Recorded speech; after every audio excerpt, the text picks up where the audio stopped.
Aja nganti dadi dretah, aja nganti gawe geger. Meneng iso ora kowe? Aku ngene iki ngewangi kowe, Pak. Aku sebagai anak kuwi bisa mikul dhuwur mendem jero karo wong tuwa.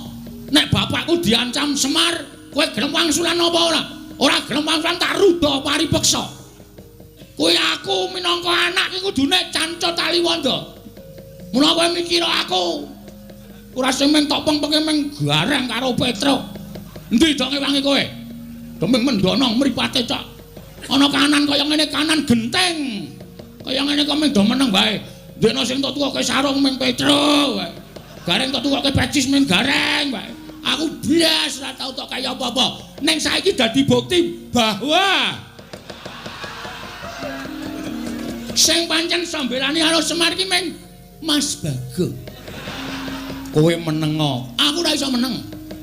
Wis ta iki ratu iki nek aku ora sing mangsuli, ora rampung-rampung, mergo kowe engko mesti blegek-gugek ngene sinuwun. Sing ala dibuang sing becik digoleki. Oh, dudu watakku. Aku nek kira-kira ana sing arep ngisro Karang Kadempel, arep gawe bucek kan banyu bening Karang Kadempel, aku sing ora trima. Nek dadi perang kowe wani apa piye? Lho, iki ngopo kae wong ngene iki? Lho, lah kowe, lho aku ra men sebagai MC.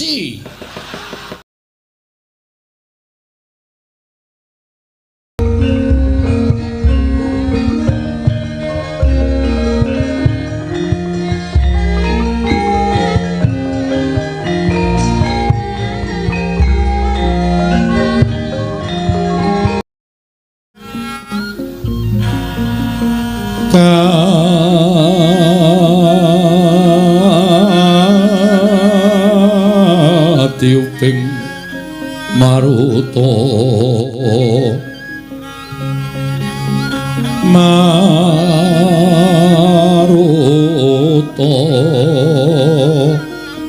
mando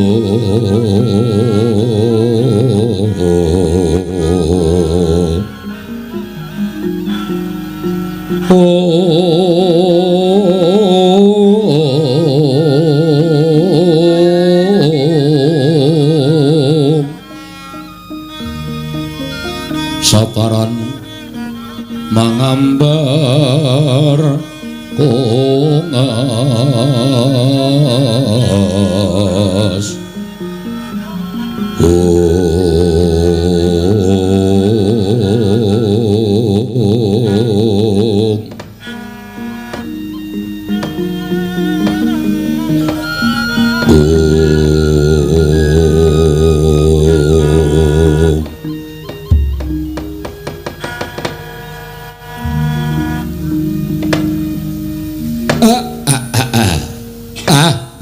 kegek sadulita mel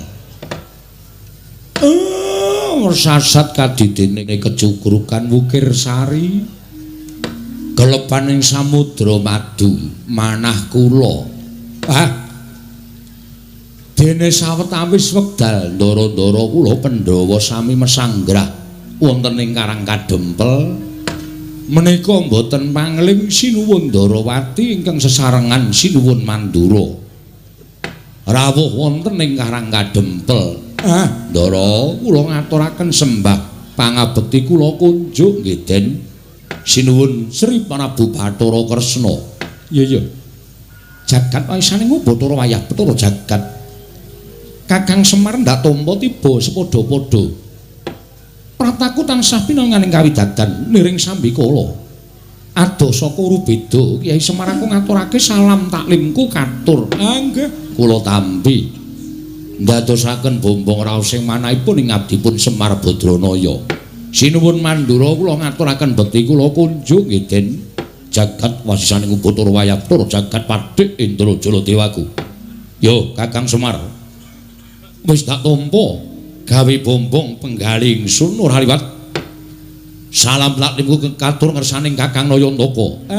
Nggih kula pundi nggo jimat paripih dayanana ing kasantosan dipun sekecakaken anggenipun sami lenggah kula nuwun sewu Garaga namung derajatipun padukuhan mesti kemawon benten kalian wonten Praja Ndarawati menapa dene Praja Mandura. Sak wontenipun nggih Ndara.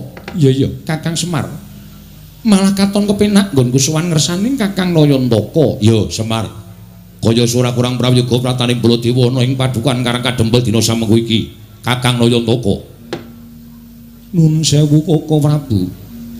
Sarawuh paduka Kanjeng Koko Prabu kula ngaturaken pasegan panakrami kunjuk sandhawuh padha paduka Kanjeng Koko Prabu Ndarawati Koko Prabu Sri Bathara Kresna. Yayi sampun kula tampi karya bombong raos sing manahipun ing Raka Ndarawati asung paseganipun paduka Yayi Prabu namung kosok wangsulipun kula kepareng ngaturaken pudhi astawanipun ing Raka kunjuk ngersa paduka Yayi Prabu kadang kula ing Amarta. Kula pundi Cundaka Panglingga Murda amawah ana kabagyaning gesang kula mboten langkung kaskecakno anggen jengandika lenggah Koko Prabu Ndarawati kawula non nggih sampun mboten kirang prayogi pisawanipun ing Raka Ndarawati Koko Prabu Mandura kula ngaturaken karaharjan tedhak paduka Kanjeng Koko Prabu Mandura.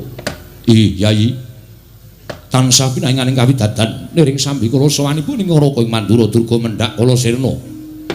Namung kepareng kula ngaturaken salam taklimipun ing Raka kunjuk ngersa paduka Yayi Prabu kadang kula Yayi Prabu Darmakusuma. Kula cancang pucaking weni dumawahing wijang urung meketing werdaya saestu andadosaken cahya nur cahya daging ngerah kayuwanen mboten langkung kasekecakno anggen jengandika lenggah Koko Prabu. Inggih Yayi sampun boten kirang prayogi pisawanipun ing Raka ing Mandura. Wah.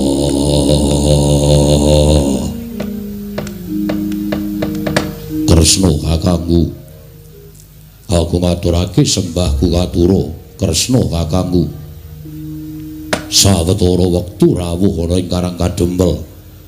Kresna kakangku aku ngaturke sembah. Werkudara iki? Yo. Dimas. Aja lara pangrasaning Siadi, lamun Siadi ngaturke sembah kelawan pun Kakang sing gedhe pangapuramu sembahmu ora tak tampa. Sembahku ora mbok tampa. Dimas Werkudara iya. Dasarmu apa? Apa pancen Werkudara duwe keluputan? Apa pancen Werkudara duwe salah tumraping Ratu Ndarawati? Aja kaduk ati kajron penampa Yayi. Siadi ora darbe luput tumrapun Kakang, nanging wong sak jagat iki wis padha prisa, ora ana ingkang kuwat nampa sembahing Dimas Werkudara kejaba mung Sang Ruci Bathara.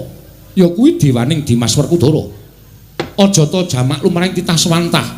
Nadyan dewa wae ora ana ingkang wani nampa sembahing Werkudara. Lah kok dina iki kadingaren temen. Sira Yayi Werkudara ngaturake sembah kalawan pun Kakang.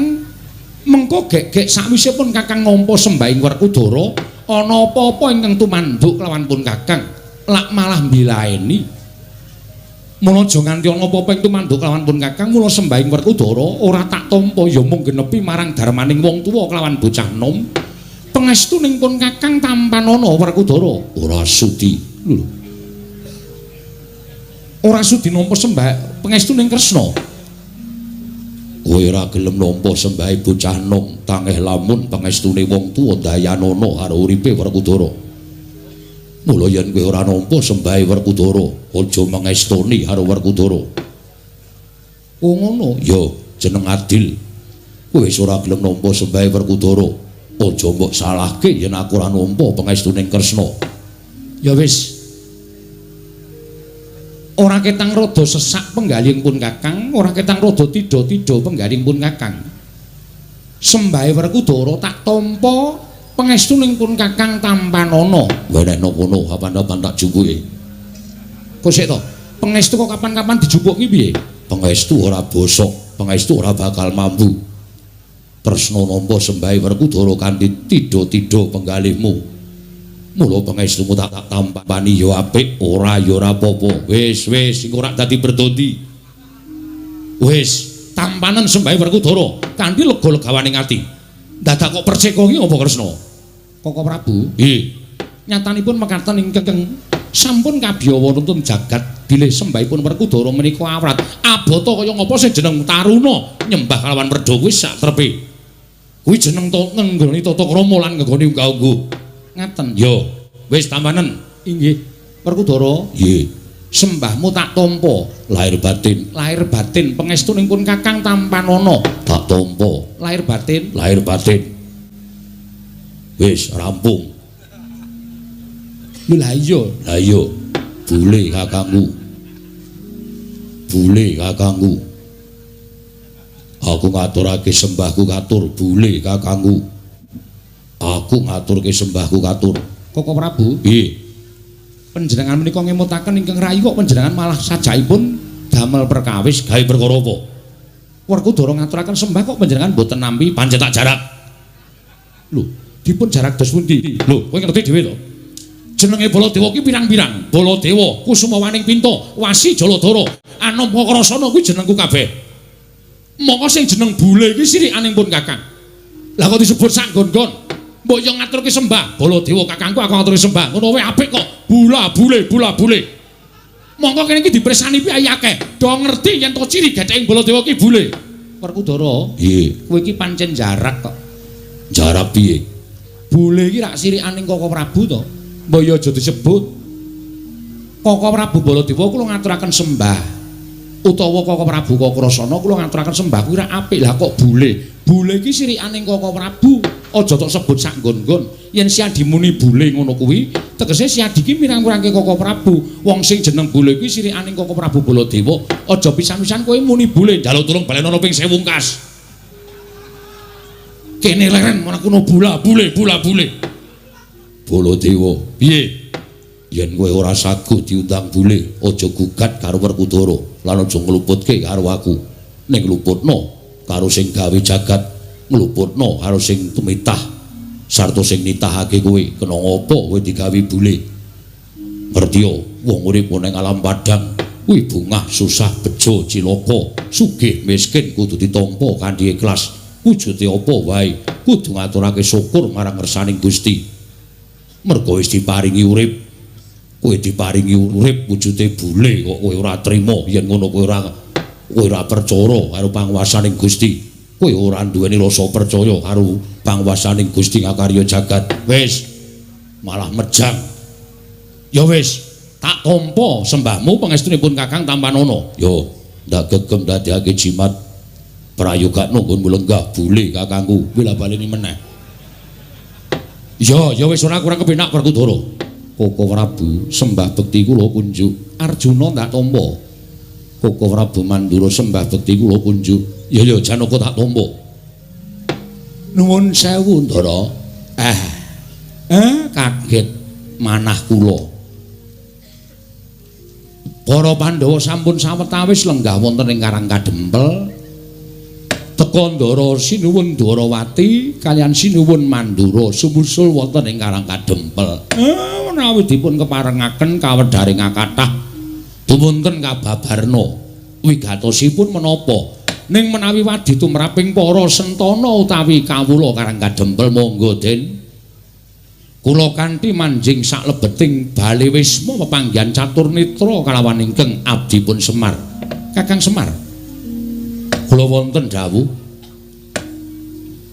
ana pitakon tumraping Nata Ndarawati ingkang sekawit panjenengan ingsun prapta ning negara Ngamarta nanging jebul Ngamarta tinemune suwung ingkang padha lenggah amung piranganing Punggawa lan Nayaka ing padha jejaga negara Ngamarta tumuli nalika semana aku antuk pelaporaning sawijining Nayaka yen to para Pandhawa mapan ana ing Karang Kadempel marata coba aja Kakang Semar ingkang nanjihake kelawan sowaning Nata Ndarawati nanging Nata Ndarawati ingkang nyuwun dawuh Kyai Nayantaka apa to sababe dene para Pandhawa sawetara mapan ana ing Karang Kadempel Kakang Semar aku nyadong dawuh timbalaning Kakang Nayantaka Anjrah ingkang Puspita rum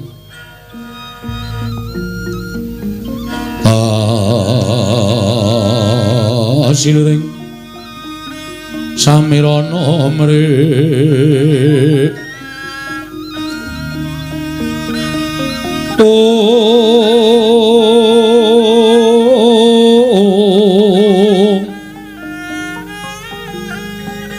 sekarang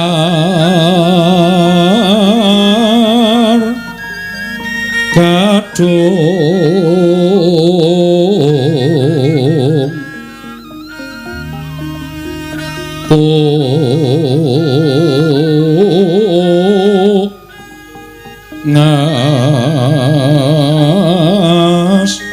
kandanyo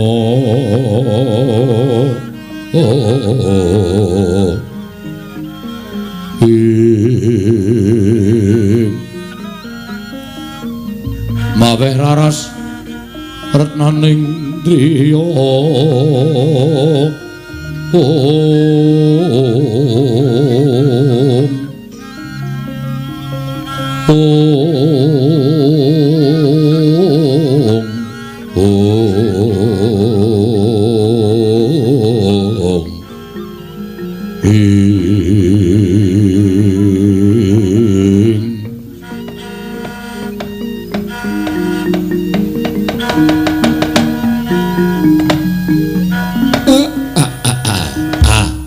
kekukek satulita nuwun sewu lho Den.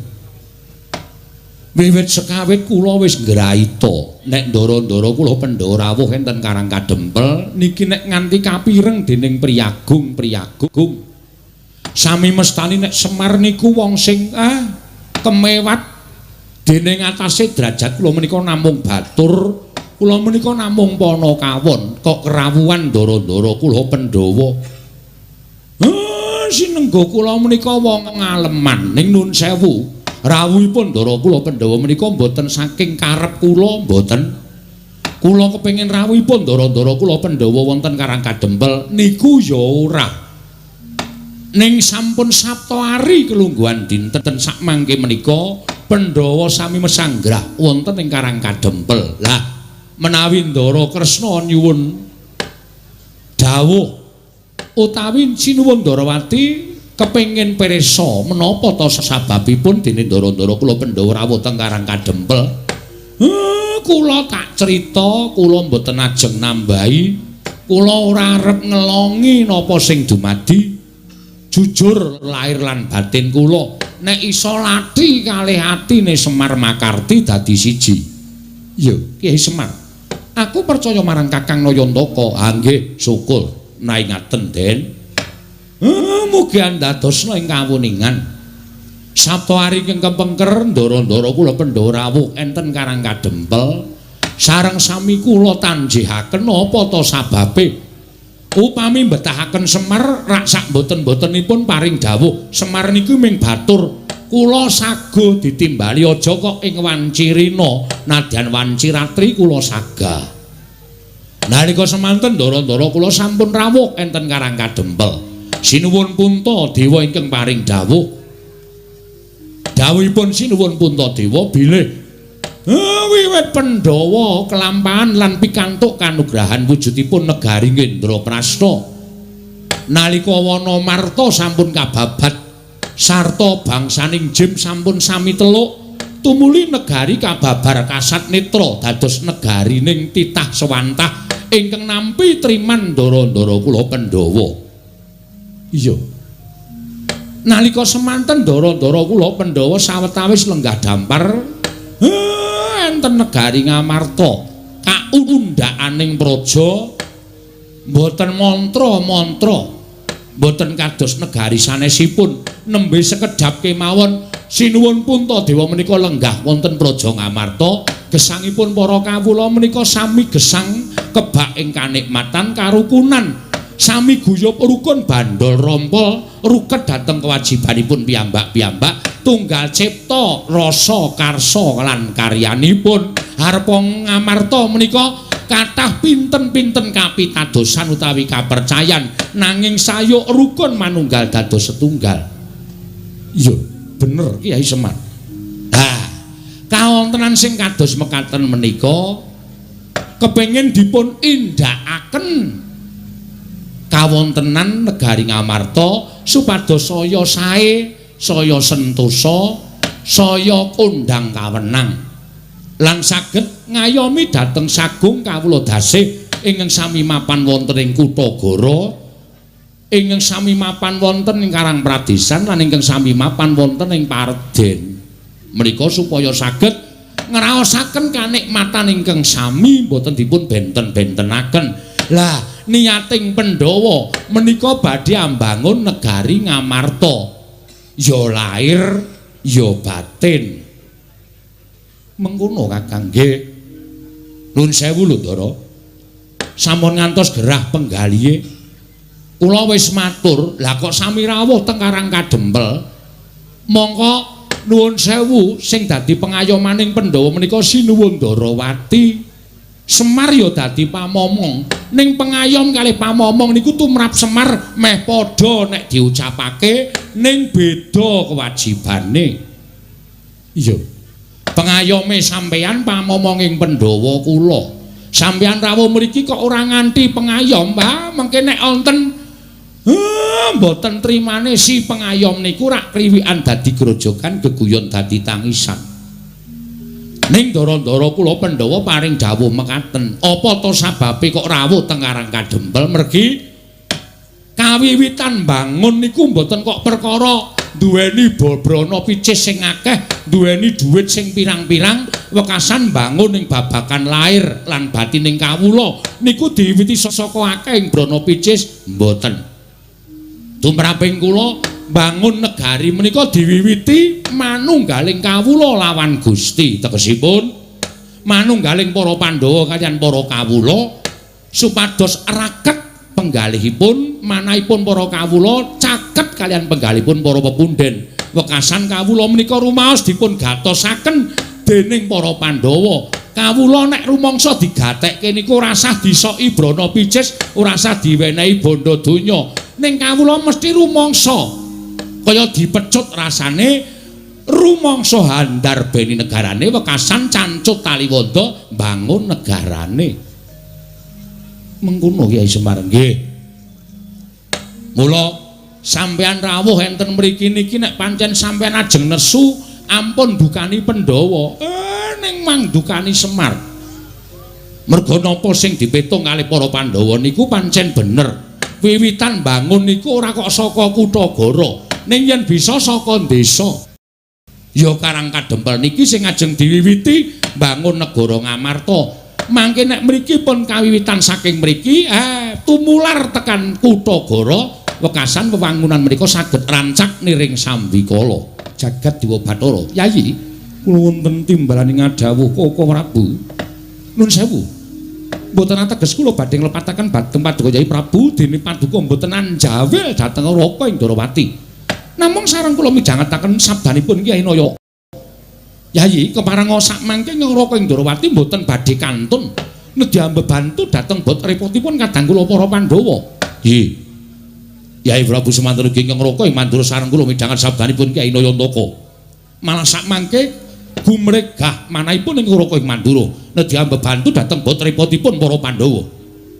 Mboten namung babakan perkara Prabeya nanging menapa kemawon iki dipun betahaken menawi ingkang Raka saged ngaturaken kula sagah minangkani. Koko Prabu ngaturaken panuwun ingkang tanpa pepindhan. Dene Paduka tansah gatosaken dhateng para Pandhawa. Koko Prabu menika sampun dados kewajibanipun ing Raka ing Mandura.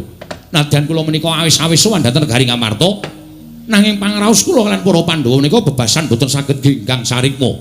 Inggih Koko Prabu, matur sembah sewu nuwun ingkang tanpa pepindhan.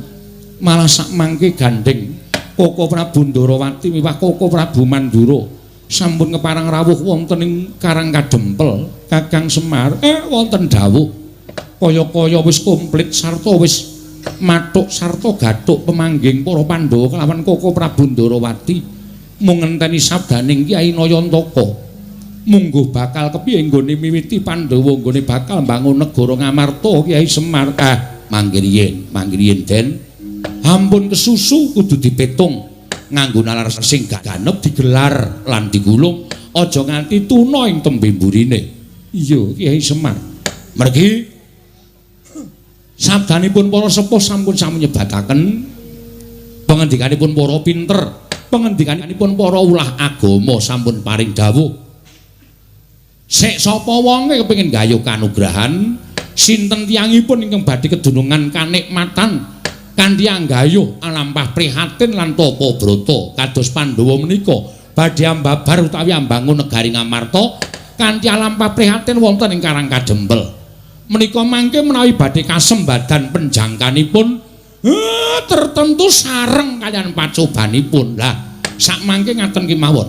Bab perkara bangun menika dipun penggalih wingking ingkang langkung prayogi tata-tata babagan pacobanipun. Mergi kanugrahan kalian pacoban menika adaanipun sok teka bebarengan. Yen ora iso kena pacoban ora bakal entuk kanugrahan. Ning iso ngrampungi pacoban, kanugrahan menika badhe sumanding, Ndara. Sikra-sikra yen permana kanca. Sikra ngrake nawang sesangga.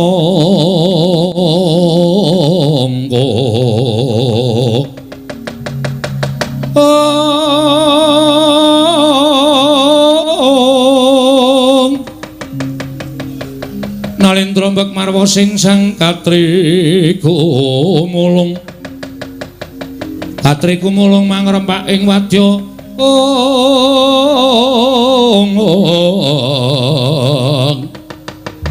Purda kurore kagiri-giri.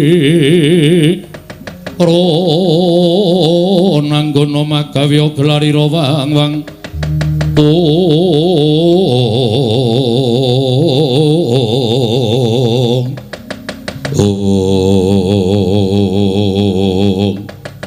dereng ngantos paripurna samembal wacana Kilurah Semar Badranaya ambabar kinampi nggenata ing Darawati miwah nata ing Amarta Prabu Darmakusuma miwah sangganing para Pandhawa jangkep ing samya mapan wonten ing Karang Kadempel.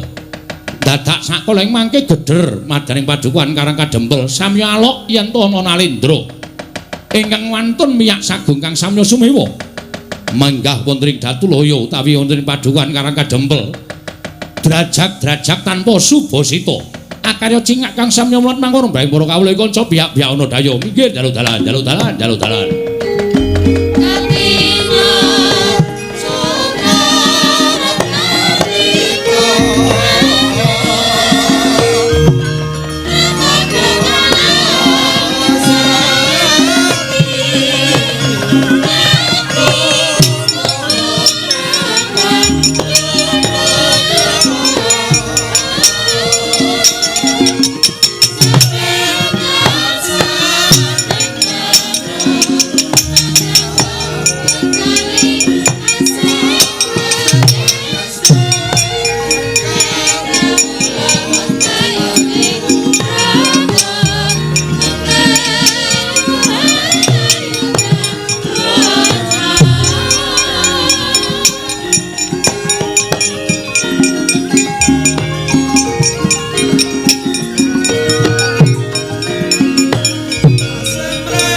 Nuwun.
Gusti jagat kinari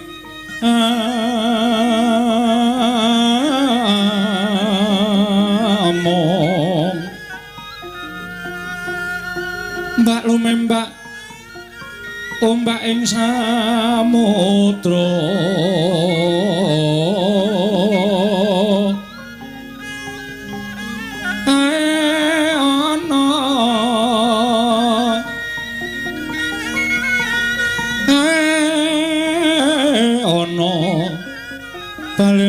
tambra kanggeng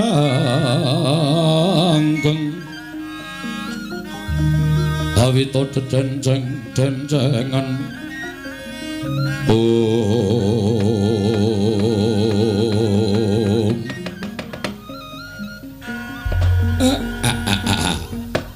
blegegegugeg sadulita mel ora kanthi kanyono-nyono lah kok iki eneng priyagung wah sing munggah ana ing pendopo padukuhan mongko miyak sakehing kawulaku sing padha seba ning padukuhan nala gareng dalem Pak apa iki kancamu dolan apa piye oh aku kok kancane dolan kok ratu sandangane sugih kaya ngono kuwi sing biasane sok srawung karo ratu-ratu sabrang ki Bagong. Takonono Bagong kuwi.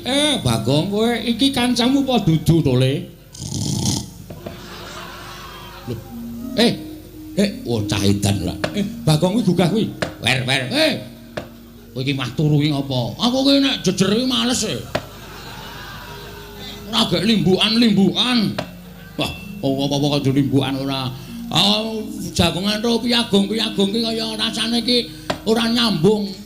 Kono ku sing diomongke negara, aku sing tak omongke mung bangsa lelakon ning desa kanggo nek nyaut malah kleru. Bagong iki kancamu du. Lho. Kok mrene kowe, Jo? Jo sapa? Oh, Udu ning Udu. Udu kae rambuté abang kok kancaku kae. Ngawur ora. Iki wis ora disemir iki. Petruk iki kancamu dudu sanes. Ora tau duwe kanca kaya ngoten. Timbali mawon Pak Wigatose napa? Niki ketoke kok kaya Nalindra. Iki kayane Nalindra Sabrang. Sinuwun. Sampun kinten kula tumambuh yekti sawak sepisan menika kula wanuh panjenengan menika sinten? Nalindra saking pundi? Sinten jejulukipun? Oh, Jagat Dewa Bathara. Ya jagat pangestu karo. Walah dalah. Aja lara atimu yen to aku ora basa karo kowe Semar.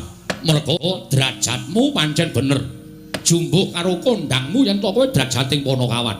Nggih, pancen kula menika namung batur. Kula menika namung Panakawan. Ya. Mula aja lara atimu yen to aku ora basa karo kowe. Sabab ala tanpa rupa aku kuwi ratu. Nalindra. Ya. Saking pundi sinuwun? Saka negara ing Pageralun. Saking negara Pageralun. Ya. Jejulukipun aku Prabu Gendra Suwaropati. Prabu Gendra Suwaropati. Ya, pancen bener.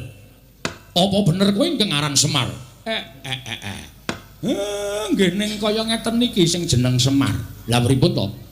Kok sajake sampeyan tambuh kalih Semar Badranaya. Walah dalah gugu karepe dhewe. Ora jumbuh karo kondange. Persasat jagatingan keblebeken marang mandanging Semar Badranaya. Wah, tak kira rasananing para kawula akeh kang padha ngrasani waran Semar Badranaya. Semar ki wujuding ratu, sak ora-orane nayakaning Nalindra. Lah kok jebul mung wujuding Panakawan, gedibal mung wujude kawula cilik. Pancen bener kula menika wujudipun namung kawula cilik. Yen ngono cocok karo ngumandangi. Kowe wong pinter, kowe wong wasis, kowe wong sing digdaya. Bukten akeh para Nalindra kang padha rawuh ana ing papan kene. Ketitik kowe lenggah ning pendopo sineba para Nalindra nitik kalawan agemane. Sampun ngantos ngaten menika bendara-bendara kula. Lho. Bendara-bendaramu nggih sing lenggah wonten wingking kula menika sinuwun Puntadewa. Wah, sinuwun Puntadewa. Nalindra ngamarta leres. Sing endi piyayine? Sinuwun Puntadewa kok mripate ambane ra jamak-jamak. Bagong wak kepruk watu ndasmu kowe. Sinuwun Puntadewa kok kowe ngacung to, Gong. Ayo meh ben kaya gleleng. Sinuwun Puntadewa lenggah ning kene kok kowe ngacung lek dukani. Ora apa-apa, Bagong. Kowe ngaku Puntadewa ya ora apa-apa. Kuwi den ada cerewet. Aku sing duwe jeneng kowe diakoni ra apa-apa kok. Ingkang wenggah wonten wingking mriku. Wah, sing ning mburi kuwi. Inggih. Menika sinuwun Puntadewa Nalindra Ngamarta niku bendara kula. Lah niki Ndara Janaka. Niki nggih bendara ingkang lenggah wonten wingking sampeyan nginggil jumeneng nika Ndara Werkudara. Sing wingking sampeyan saged niku sinuwun Ndarawati, wingking sampeyan melih menika Prabu Baladewa. Wah, lah dalah ora kowe iki Semar madheg dukun apa piye? Kok madheg dukun pripun? Lah nyatane akeh para ratu-ratu sing padha rawuh ning Karang Kadempel. Buktine mesti padha njaluk pesugihan, njaluk arisan, njaluk kadigdayan marang kowe. Nuwun sewu. Sampeyan ampun ngawur. Ndara-ndara kula Pandhawa niku mboten kaya ratu-ratu sabrang kaya sampeyan. Nek sampeyan dadi Nalindra, wis wegah cerak karo kawula, wis wegah caket karo para kawula niku wis lumrah. Ning nek Nalindra tanah Jawi, sinuwun Puntadewa, sinuwun Kresna, sinuwun Baladewa niku arepa wis dadi ratu ning isih kelingan karo sing nyoblos biyen, ngoten. Dadi tetep tedhak enten masyarakat cilik ngene iki tetep disambangi, tetep dicaketi. Ora kaya sampeyan, kula ngerti watak sampeyan niku nek wong sabrang niku le apik niku nek lagi magang. Niku janjine kaya Dara kekalangan, muluk jure ra jamak-jamak. Ning nek pun dadi ya ditagih mesti mblenjani. Niku adat sing saben kaya ngono kuwi. Wah, wah edan. Kowe mbatang apa sing dadi uripku ning negaraku lah kok cocok. Lah rak tenan to. Wis ketok kok sampean niku ratu sing bentuke kaya ngoten niku lho wis apal. Mesti watake angkara budine Candala nuwun sewu lho. Ora tau ngerti karo sing bibit kawit. Lah niku eleke enten mriku niku. Pun saniki sampeyan ajeng napa? Rawuh teng Karang Kadempel, wigatosipun ajeng pripun kula tak nyuwun priksa. Nek kepareng kula badhe midhangetaken sabdanipun Sinuwun Prabu Gendra Suropati. Ha, iki ngene Semar. Malah kepasang yuk katuju ngene prataku ning Karang Kadempel iso ketemu kalawan Semar Badranaya. Ngerti yo? Yen to negaraku iki ketaman pegebluk. Negara Pageralun iki ketaman pegebluk. Akeh kang padha tekaning pati, esuk lara sore mati, sore lara esuk ketiwasan. Mongko wis ora kurang-kurang nggonmu ngrawake para Brahmana Winasih Sewa Sugata miyang para nimpuna supaya nambak rengkaning praja parandene ing tak tindakake gagar wigar tenantuk karya. Mangsa kala ingkang prayoga aku nglakoni sarenaritis sesemek ron Rajamala abebantal bata sarimbak. Nalika semana aku entuk sasmitaning dewa, negaraku iso waluya nirmala temajati, jati temah mulya yen to kerawuhan Semar Badranaya. Wah, lehku goleki papan dunungmu nganti kekalangan Malaya jagat iki persasat wis kemput tak ubengi. Tinemune wujute amung padukuhan Karang Kadempel. Ah, mula Kang Saka kuwi Semar. Praptaku ana ing Karang Kadempel iki, aku njaluk lilaning atimu, ayo tak boyong marang negaraku Pageralun. Ora ketamung telung kedheping netra, kowe lenggao sawetara ana ing Pageralun supaya dadi sarana waluyaning negaraku saka nggone padha nandhang pagebluk mau Semar. Kula, yo. Meng kaya ngene kok. Dadi jamu iso marai ilang pagebluk. Wis, ora usah dadak kowe kuwatir. Yen kowe gelem tak boyong, kowe njaluk apa? Tekan negara Pageralun omahmu ora kaya ngene iki. Yen perlu tak riasake omah loji. Yen butuh titian kowe ngaranana titian kereta kencana tinarik kuda 8 bakal tak jawisake. Kowe ngerti ora? Prabu Gendra Suropati kuwi wong sugih mblegedhu ratu ingkang bandaku seprapat jagat dhewe. Mula yen to nuruti marang apa sing dadi penjalukmu, ora bakal entek bandaku kowe kondo. Omahmu iki dimbroke, kowe pindah ning negaraku tak wenehi omah sing luwih apik. Pendopo jaluk pira gedene? Sakane njaluk pirang inci? Mesti bakal tak turuti. Yen perlu kowe duwe kulawarga gawanen mrono kabeh. Sak anak-anakmu gawanen tak yasake omah kabeh. Lho, Mbak. Iki ngapa Gong ora? Wah ya iki anu apa jenenge iki harapan yang betul-betul cemerlang iki.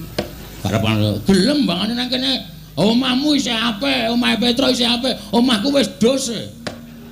Bola balik digropi Satpol PP. Kon pindah rono. Ya saking dene ora tok upakara omahe sing lengenahe bapak kok. Awit nek kebutuhan go sekolah anake adol. Wah iki ngedolan kok ora.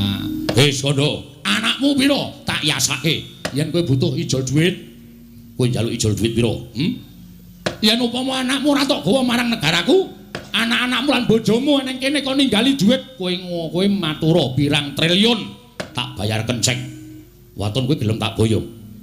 Yen kowe njaluk ijol apa wae mesti bakal tak pinanggani. Kowe njaluk ijol apa wae mesti bakal tak turuti waton kowe gelem tak boyong. Ning yen kowe ora gelem tak boyong marang negara ing Pageralun, mongko kawulaku saya suwe saya bakal entek mergo padha tekaning pati ke Taman Pegebluk. Tinimbangane aku dadi ratu mongko bakal didunke dening kawulaku sinenggo aku ratu sing ora iso dadi pengayomaning para kawula. Luwih becik bakal tak entengake patiku ana ing Karangkadempel. Tak entengake patiku ana ing Karangkadempel. Kowe tak ruda paripeksa. Kowe tak jiat. Kowe tak peksa tak boyong marang negara ing Pageralun. Sapa sing mepalangi karepe Prabu Gendra Suropati rawe lantas malang bakal tak putung. Ayo mengkari kowe matur gelem apa ora Semar? Ora gelem aja lakon dosa. Bumi angus Karangkadempel.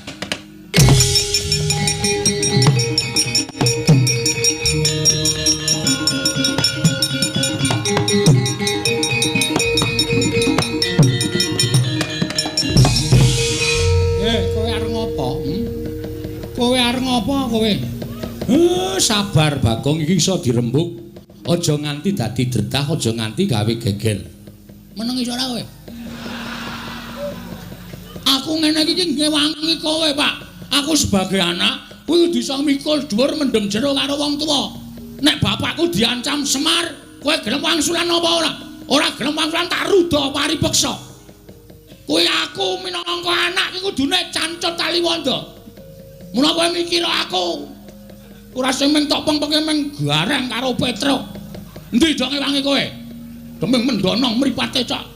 Ana kanan kaya ngene kanan genteng. Kaya ngene kok mung do meneng wae. Ndekno sing tok tukoke sarung mung Petro wae. Gareng tok tukoke pecis mung gareng wae. Aku blas ora tau tok kaya apa-apa. Ning saiki dadi bukti bahwa sing pancen sambelani karo Semar ki mung Mas Bagong. Kowe meneng, aku ora iso meneng. Wis ta iki ratu iki nek aku ora sing mangsuli, ora rampung-rampung, mergo kowe engko mesti blegek-gugek ngene sinuwun. Sing ngono dibuang sing becik digoleki. Oh, dudu watakku. Aku nek kira-kira ana sing arep ngisro Karangkadempel, arep gawe bucek banyu bening Karangkadempel, aku sing ora trima. Nek dadi perang kowe wani apa piye? Lho. Iki ngopo kae wong ngene iki? Lho, lah kowe, lho aku ora mung sebagai MC. Nek dadi geger kan ini orang-orang ini. Dapurmu genti. Kurang ajar kowe. Ngono kuwi sing aku sok ora seneng. Meneng aku tak omong-omongan malah omong-omongan karo kowe. Iki karo omongan karo ratu iki, raine biru iki. Wis. Nuwun sewu Prabu, sinten sampean wau? Gendra Suropati. Lho iki sapa iki matane gedene tak jamak-jamak. Matamu e. Lho, urung-urung wis ngoneke matane. Lah kaya ngoneke aku matamu. Aku seneng Bagong ngono kuwi. Aku seneng tegese Bagong kuwi gatekake karo Karangkadempel. Ngopo ki ya ngapa kowe iki? Wah, malah aku barang diseseni. Meneng ah. Ora ana sing ngodho cuma kejaba aku. Kok Prabu menika sampun to. Kendel mawon Bagong menika nek ngonteni kaya wong kang slupan.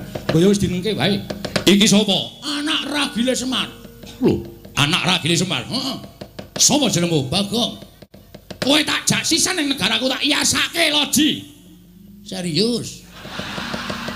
Oh, cah edan ora. Ketoke nesu kok barang diumuki omah kok serius. Aku ki ora blereng karo bondo donya.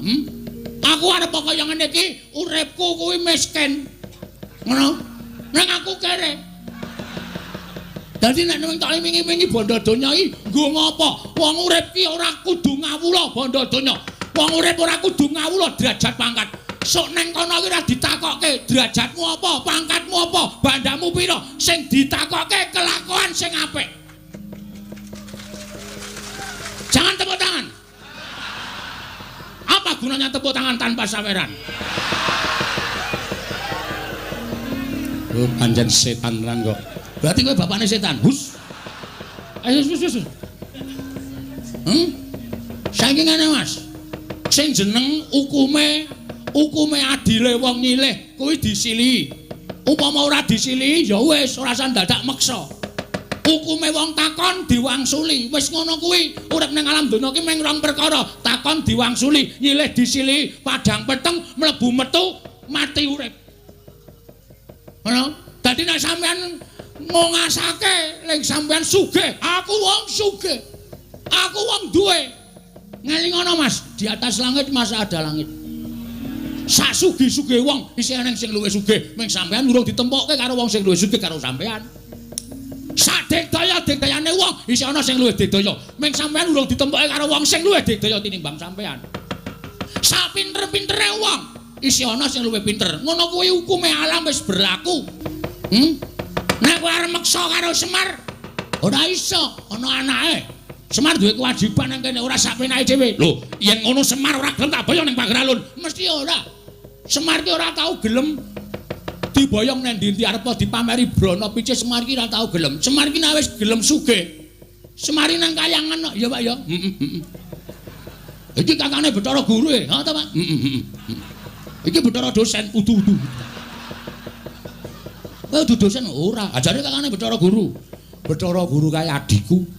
Kae Manik Maya, aku Ismaya. Kae adikku, kakangku meneh Pak Dimutaga kae Tejamaya. Wah, asem e. Berarti dewa tenan kowe Pak. Iya. Wah, gileren iki aku anak dewa ya Pak ya. Kapan-kapan dolan ning kayangan Pak. Rasa. Aku pengen renang ning Karangkawi Dodaren. Karangkawi Dodaren tok nggo renang banyune bucak. Juangkalmu meko ya. Semar karo Uda Paripeksa. Kowe arep Uda Paripeksa karo Semar. Betenge Bagong. Lho, yen ngono kowe wani karo aku sing namedani apamu? Wah, ladalah. Wah, aku ya ladalah. Dian iki menungso apa iki? Menungso tenan genah urip ngene padake anggepmu aku saka batreno kaya. Iki menungso tenan kedunungan nyawa. Wah, ayo ngendi papane wong neter kadigdayan. Weh lah nantang tenan kowe. Hah? Muni piye? Muni piye kowe? Lho kowe kebangetan nek kowe carane ngono kuwi. Kowe kebangetan. Kowe tak tantang kok malah nyumbari Baladewa. Iblis lanat kuku karepe. Wah, mati tenan. Ono ora takara karo cacangan nyumbari Baladewa. Ratu Mandura Basumbari Deparat.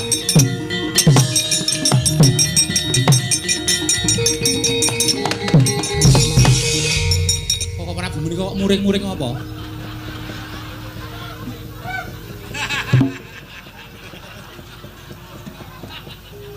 Lah iki Bagong mau muni.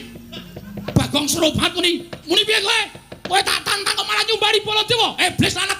Lagi makler aku. Krungu disumbari. Baladewa ki ratu ora tau mampu penantang kok disumbari karo ratu iblis. Bagong, non. Wong mau muni tenan to? Mboten.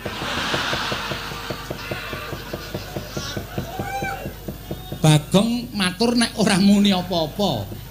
Senengane kok percaya karo Bagong lho. Kowe iki ya edan kok Bagong. Ha wis suwe. Lah wong ratune ora nyumbari kok Prabu kok kowe iki muni nyumbari Baladewa. Nek ora ngono, sapa sing arep mungsa? Lho, lah kowe iki bengok-bengok ki mau apa? Wis matur to kula niku meng MC.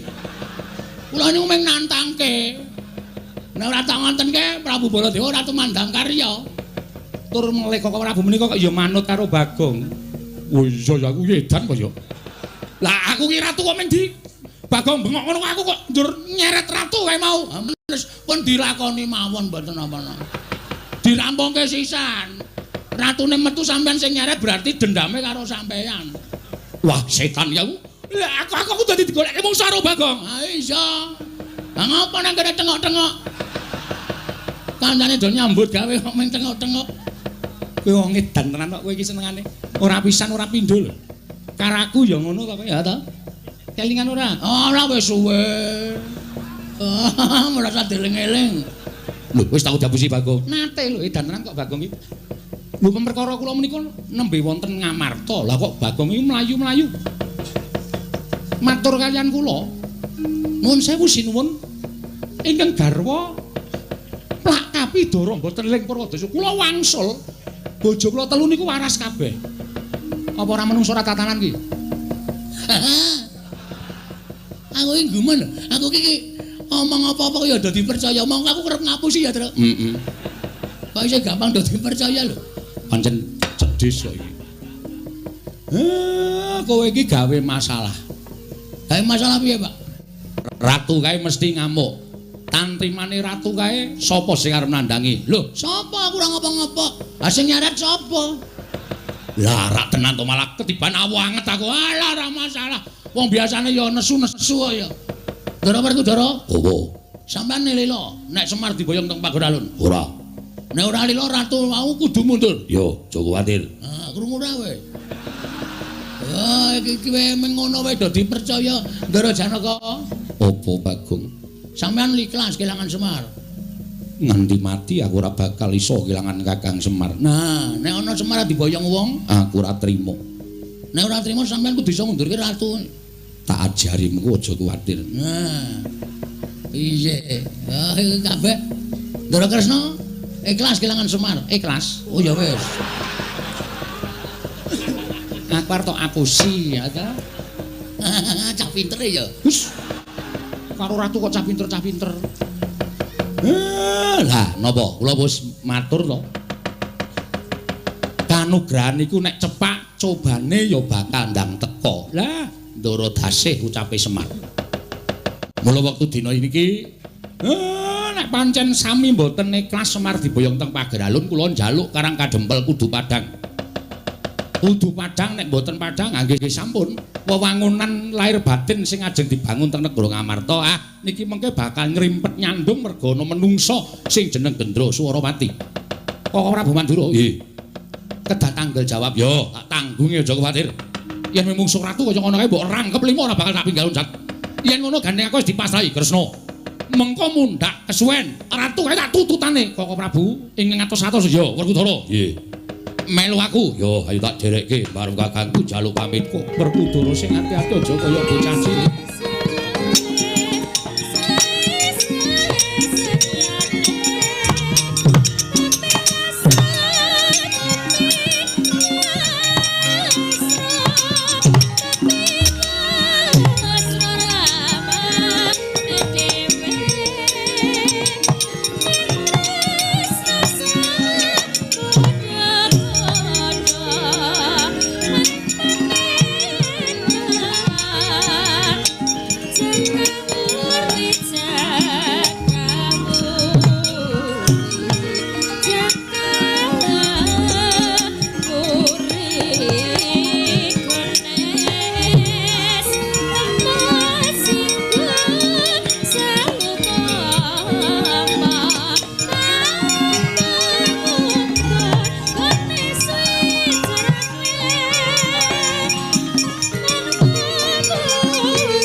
Petro dalem Pak. Kowe aja terus enak-enak kapi enak. Kapi mendo. Wis Bagong kowe aja omongan. Lho, ora kuwi iki Bagong kok ning kene iki ngopo to iki? Lukir. Iya Bagong Sampeyan wangun teng mriki niki. Nah, mriki niki. Terus aku nang kene. Kowe ngapa ta, Mir? Bus Mau arep moncer sithik wae ra entuk. Ki Nalindra lho, Gong, ora ning ngarepe Nalindra. Oh iya lali aku. Madriono Pras, nggih. Tepung-tepung. Kowe lah ketua Dharma Wanita. Heeh. Kula pasrahaken dhateng Jengandika Ndara. Iya, Semar aja kuwatir mengko aku bakal gawe tentrem. Nitik dhateng pasuryanipun Nalindra menika nuwun sewu lho, Den. Mboten disiki sing kuwasa ning niki ratu sing ora baen-baen. Kakang Semar, aja kuwatir mengko aku bakal gawe tentrem karang kadempel. Sinuwun ngamarta kula kanthi manjing sak lebeting wisma. Iya, Kakang Semar ayu tak dherekake. Petruk, nom-noman karang kadempel diketapke. Aja banjur meneng wae, masrahke lawan bendaramu. Nggih, Pak, ngestaken dawuh. Purna gatining pananggilan, Lurah Semar. Arsa nilaraken pendapi karang kadempel. Nalika semanten lumampah lon-lonan sareng Ranata ngamarta. Eling-eling Nalindra ingkang wicaksana lair trusing batin katingal saking Mandrawa gumebyar busananing Sang Nata Prabu Puntadewa.